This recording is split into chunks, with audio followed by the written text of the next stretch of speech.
Hi friends, welcome to Rupa IAS academy. Friends, మన ఈ వీడియోలో చాలా బర్నింగ్ ఇష్యూస్ ఒక 3 టాపిక్స్ మీద కరెంట్ అఫైర్స్ చేస్తున్నాను మీకు.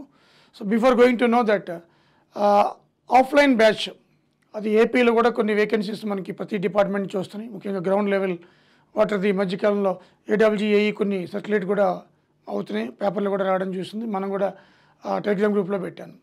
సో అందుకని ఆఫ్లైన్ బ్యాచ్ అటు ఏపీ కావచ్చు, టీఎస్ కావచ్చు, ఆఫ్లైన్ బ్యాచ్ జీఎస్కి సంబంధించి జనరల్ స్టడీస్ జూన్ 26 స్టార్ట్ అవుతుంది. 3 months ఉంటుంది. June 26 offline. ఏపీ పీపుల్ చాలా రోజుల తర్వాత ఆల్ డిపార్ట్మెంట్స్, ముఖ్యంగా ఏడబ్ల్యూ 6-7 సంవత్సరాల నుంచి ఫిల్ చేయలేదు. ఈవెన్ ఏఈ కూడా ఇచ్చారు దాంట్లో. సో బల్క్ పోస్టులు పడుతుంది. ఒక్క వాటర్ గ్రౌండ్ లెవెల్ వాటర్ అని ఉంటే జలవనరుల శాఖ మిగతా చూసుకోవచ్చు మనం. అదర్ ఇరిగేషన్ కానీ R&B కానీ చాలా ఉంటాయి మీకు. అవన్నీ కూడా ఆర్డర్ వేయడం జరిగింది చంద్రబాబు నాయుడు గారు, ఇంక్లూడింగ్ మున్సిపాలిటీతో సహా రెవెన్యూ నుంచి అన్నీ కూడా వేకెన్సీస్ తీయడం జరుగుతుంది అనమాట. మీరు రెడీగా ప్రిపేర్ అయ్యి ఉండాలి. బ్యాచ్ ఆఫ్లైన్ జూన్ 26 స్టార్ట్ అవుతుంది. ఓకేనా? ఫర్దర్ డీటెయిల్స్ అన్నీ కూడా మీరు రూపా నెంబర్కి కాల్ చేయొచ్చు, డిస్ప్లే అవుతుంటుంది. ఫ్రెండ్స్, మనం ఈ వీడియోలో G7 50th సమ్మిట్ గురించి చూద్దాం. అలాగే నలంద యూనివర్సిటీ, అలాగే ఇంటర్నేషనల్ యోగా డే, ఈ 3 కూడా కంపల్సరీ క్వశ్చన్స్. 3 బర్నింగ్ ఇష్యూస్ ఈ వీడియోలో చెప్తున్నాను మీకు. చూద్దాం ఒకసారి. సో ఈ G7 50th summit 13th June to 15th June ఇటలీలో జరిగింది. ఈ ఇటలీలో 3 ప్రదేశాల్లో జరిగింది. బోర్గో, ఎజ్నాజియా అనే ఒక ప్రాంతంలో, అలాగే ఫ్రాసనో, అలాగే అపులియా, ఈ 3 ప్రాంతాల్లో కూడా జరిగింది. ఇటలీ కండక్ట్ చేసింది. ఈసారి ఇటలీ హెడ్, G7 హెడ్ ఎవరు? ఇటలీ అనమాట. సో ఇది ఫస్ట్ టైం పోప్ అటెండ్ కావడం జరిగింది. ఇది ఒక ఫస్ట్ టైం. ఇంతకుముందు ఎప్పుడు కాలే ఆయన, అందుకని అది కూడా న్యూస్లోకి వచ్చింది. దీనికి సంబంధించి చూద్దాం అసలు G7 అంటే ఏంటి. G7 అంటే గ్రూప్ ఆఫ్ 7 కంట్రీస్. ఫస్ట్లో 6 ఉంటాయి, తర్వాత 7 అయ్యాయి, తర్వాత 8 కూడా అయ్యాయి, మళ్ళీ ఒకటి కంట్రీ ఎక్స్పెల్ అయిపోయింది, 7. ఇది ఇండస్ట్రియలైజ్డ్ కంట్రీస్, పారిశ్రామికంగా అభివృద్ధి చెందిన దేశాలు. వీటిని G7 అంటాం. 73లో ఎకనామిక్ క్రైసిస్ వచ్చింది. ఆ సందర్భంగా 75 నుంచి ఈ G7గా ఫామ్ అయ్యి ఆ ఎకనామిక్ క్రైసిస్ని ఓవర్కమ్ చేయడానికి ఒక 6 దేశాలు ముందుకు వచ్చి 7వ దేశం కెనడా అనమాట. 8వ దేశం కూడా రష్యా జాయిన్ అయ్యింది. మళ్ళీ క్రిమియా మీద దాడి చేయడం వల్ల దాన్ని ఎక్స్పెల్ చేశారు 2014లో. సో ఇప్పుడు 7 ఉన్నాయి. అయితే ఈ 7 కంట్రీస్ చూద్దాం. అమెరికా, జో బైడెన్ దీని head, president. Canada, Justin Trudeau Canada ప్రధానమంత్రి. France, Emmanuel Macron. Germany, Olaf Scholz chancellor అంట, Germany chancellor. Italy, Giorgia Meloni. So ఈమె మన మోడీ గారితో ఒక ఫోటో తీసుకోవడం, సెల్ఫీ, అది మొత్తం సర్క్యులేట్ కావడం మొత్తం చూసాం. అలాగే జపాన్, ఫిమియో కిషిదా ప్రధానమంత్రి. యూకే, రిషి సునాక్, మన ఇండియన్, వెరీ వెల్. ఈ 7 కంట్రీసే కాకుండా ఎప్పటి నుంచో 77 నుంచి కూడా ఒక యూనియన్, దాని పేరు యూరోపియన్ యూనియన్, ఇది ఎప్పుడు కూడా పార్టిసిపేట్ అవుతూ వస్తుంది. 7+1 అనమాట.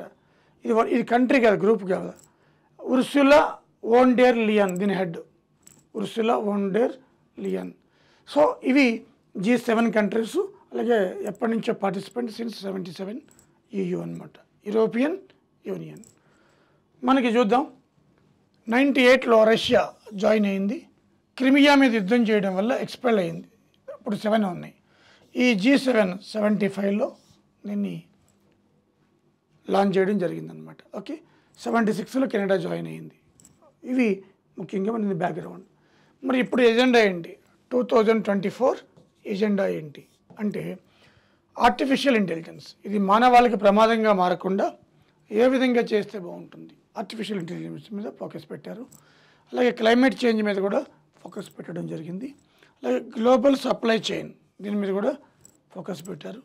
వార్ ఇన్ ఉక్రెయిన్, అలాగే గాజా మీద వార్, పలస్తీనా, ఇజ్రాయెల్, ఈ అంశాలు ప్రధానమైన అంశాల మీద వాళ్ళు ఫోకస్ పెట్టడం జరిగిందనమాట. ఓకే, సో అదేవిధంగా ఇనిషియేటివ్స్ ఏం తీసుకున్నారు వాళ్ళు? $600 బిలియన్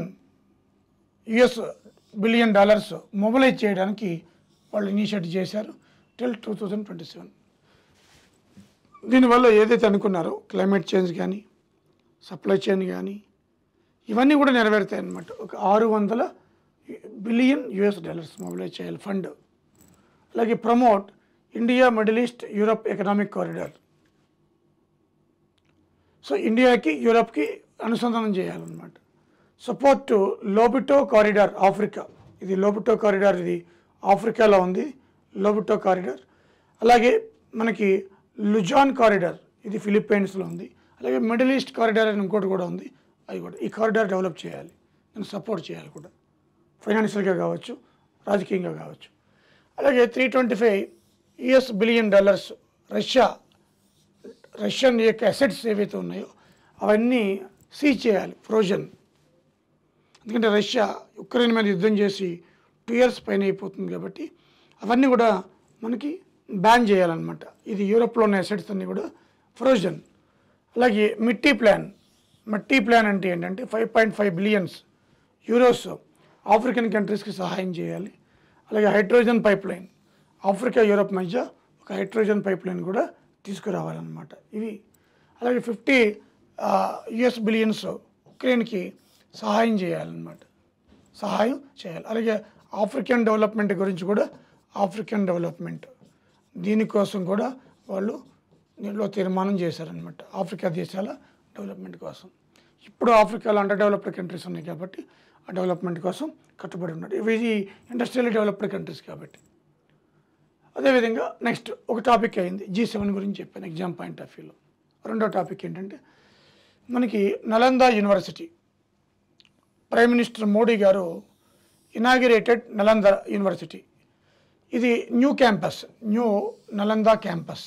ఇది ఎక్కడ ఉందంటే రాజగిర్, బీహార్. రాజగృహ అంటాం వాళ్ళు, రాజగిర్, న్యూ నలంద క్యాంపస్ అనమాట. ఈ ఇనాగ్రేట్ చేస్తూ ఈ క్యాంపస్కి సంబంధించి ఆయన కొన్ని స్పీచ్లు ఇచ్చాడనమాట. ఈ నలంద యూనివర్సిటీ పురాతనమైనది. దీన్ని గుప్తుల కాలంలో కుమారగుప్త 5th century ADలో దీన్ని స్టార్ట్ చేశారు. అప్ టు 9th century వరకు ఇది కొనసాగిందనమాట. సుమారు 700 సంవత్సరాల వరకు ఇది మనకి ఒక గ్లోరియస్గా వికసిల్లిందనమాట. అలాగే 2016లో ఈ నలంద యూనివర్సిటీస్ని, బీహార్లో ఉన్న నలంద యూనివర్సిటీని యునెస్కో వరల్డ్ హెరిటేజ్ సైట్గా గుర్తించారు. అయితే దీన్ని కట్టించింది కుమారగుప్తుడు, గుప్తా రాజు 5th century ADలో. ఇది రాజగృహ ఉంది, ఇప్పుడు రాజగిర్ అంటున్నాం, అప్పుడు రాజగృహ అప్పట్లో. దీంట్లో చాలామంది చదువుకున్నారు. ఆర్యభట్ట చదువుకున్నవాడు ఇక్కడ వాడే. ఇది ఆస్ట్రానమీ, మ్యాథమెటిక్స్కి చాలా పాపులర్ అనమాట. వరల్డ్లో south Korea, Tibet, Sri Lanka, China, Vietnam ఈ దేశాల నుంచి వచ్చేవారట.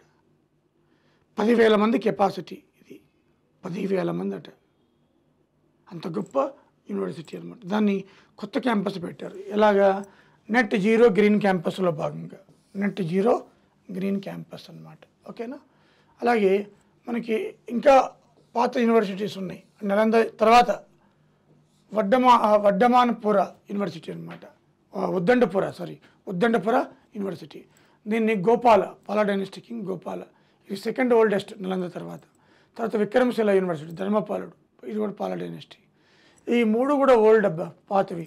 నలంద, ఉద్దండపుర, విక్రమశిల 3 కూడా బీహార్లోనే ఉన్నాయి. అంటే బీహార్ ఎడ్యుకేషన్ సెంటర్. అలాంటిది ఇప్పుడు పేపర్ లీకేజ్ సెంటర్గా మారిపోయింది ఈ మధ్యకాలంలో. ఒక పాతకాలంలో ఒక ఎడ్యుకేషన్ సెంటర్, దాంట్లో నలందాలో సీట్ రావాలంటే చాలా ఇంటర్వ్యూలు ఫేస్ చేయాలట. బౌద్ధ గురువులు ఇంటర్వ్యూలు చేసేవాళ్ళట. అంత గొప్ప యూనివర్సిటీ. మనం ఈ రోజున ఆ స్టేట్ బీహార్ చూస్తే మనం యూజీ నీట్ చూసాము, అలాగే నెట్ చూసాము. ఏదైనా ఇంతకుముందు స్టాఫ్ సెలక్షన్ ఎక్కడ పేపర్ లీక్ అయినా కూడా మూలాలు బీహార్లో ఉంటాయి. సో అలా అయిపోయిందనమాట. ఓకే, ఇది ఒకటి చాలా important, net zero green campus. అలాగే 10th international yoga day, 10th international yoga day June 21st. 2015 June 21st మనకి ఫస్ట్ ఇంటర్నేషనల్ యోగా డే. ఇప్పుడు ఇది 10th అనమాట, 2024. 2014లో UNOలో మోడీ గారు స్పీచ్ ఇచ్చినప్పుడు అప్పుడు దీన్ని ప్రపోజ్ చేశారనమాట. 2015 నుంచి ఇది వచ్చింది. మరి ఈ సంవత్సరం థీమ్ ఏంటంటే yoga for self and society. Yoga for self and society June 21st చేస్తారు. దీనివల్ల ఎన్నో లాభాలు ఉంటాయి.